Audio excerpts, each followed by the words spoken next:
Nasılsınız, iyi misiniz? Nasılsınız? Sağ olun, hamdolsun, elhamdülillah. Çok şükür. Sağ olun, teşekkür ederim. Öndeyiz. Bize iyi verdiniz. Sağlığınız, saatiniz iyidir. Hamdolsun, Allah razı olsun. Siz de iyisiniz. Hamdolsun, elhamdülillah. Ben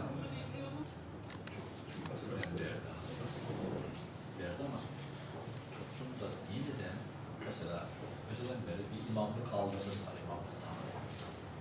Bu tanım değiştirmek kolay olur. Aslında iyi kutlanması gereken bir hafta, iyi duyuyoruz aslında. Çünkü camileri yaptırıyoruz da camilerin ziyaretini ihmal ediyoruz. Üzerimizde bir tembellik var, gaflet var. Birlikten en çok bahsettiğimiz dönemler bu dönemler. Halbuki birliğin de dirliğin de bir mekanı vardır. Onu oluşturan, besleyen mekanlar vardır. Onlardan biridir cami ve başındadır. Tembelliğimizi yenmemiz lazım. Yeni nesil camilerde imam odaları yaptırıyoruz. Hayır sahiplerine söylüyoruz. Kabul alerası ve lain diyorlar başımız üstünde. Bunun örnekleri var. Tamam.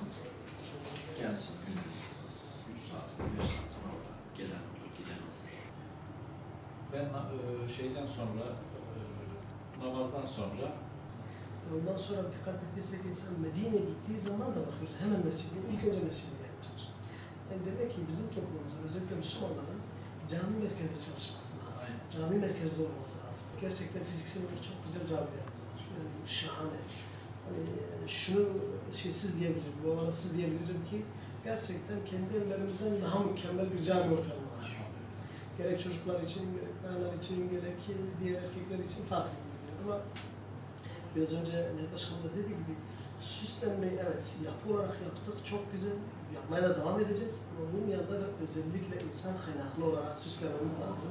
çünkü sadece mücerred soyut olarak bir araya gelenemin doğuracağı şey zayıf. Büyük projelerimizden bir tanesi hocam özellikle gençler kolu, yani gençlik kolu diye bir program başlatmıştınız geldi sonra. Şimdi yapılan camiler genelde 2 katlı oluyor işte, alt katları. Çocuklarımızın hem etüt merkezi şeklinde. Hani bizler de evet parti olarak siyaset yapıyoruz ama merkezimizi gene camiye alıp yapıyoruz yani. Özellikle gençlerimizin bundan çok ciddi lazım, hepsi lazım. Hepsine lazım. Yani biraz önce bilmiyorum arkadaşlar da söyledim. Bu toplum parça parça her taraftan bozdular. Bizler de gerçekten parça parça her taraftan düzenlememiz lazım. Bunun merkezini camiye alıp, tabii bunu eğitim kurumunda, siyasi kurumunda, diğer iş kurumunda hepsini tek tek düzeltip tekrar o iyi hareketini başlatmamız lazım inşallah. Hüdapar yönetim olarak camide haftasını da vesile yaparak müftülüğümüzü ziyaret ettiler. Gerçekten ben bu nazik ziyaretten çok mütehassıs oldum. Memnun oldum. Onurlandırdılar bizi. Kendilerine çalışma hayatlarında, aile hayatlarında, özel hayatlarında, gerçi müminin bütün hayatı şeydir, özeldir.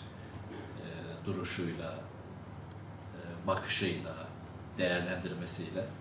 Ama böyle bir tasnif işte, genel iş hayatımız vardır, özel hayat, aile hayatı dediğimiz hayat vardır. Başarılar diliyorum, gönül huzuru diliyorum.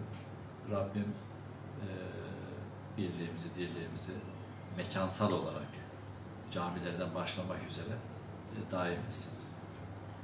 Çok teşekkür ediyorum. Bizler cami ve din görevli haftası münasebetiyle il müftülüğümüzü ziyaret ettik. Onların bu cami günündeki cami haftası ve din görevli haftasını tebrik ediyoruz bu arada.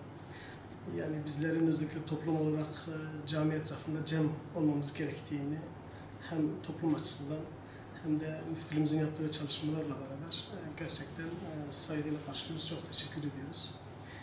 İnşallah ileriki zamanlarda toplumumuz için daha faydalı olacağını düşünüyoruz. Bu cami haftasının sürekli ve insanların cami etrafında toplanmasıyla beraber.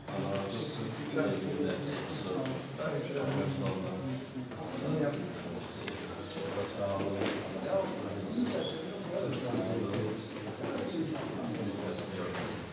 Genç kardeşim.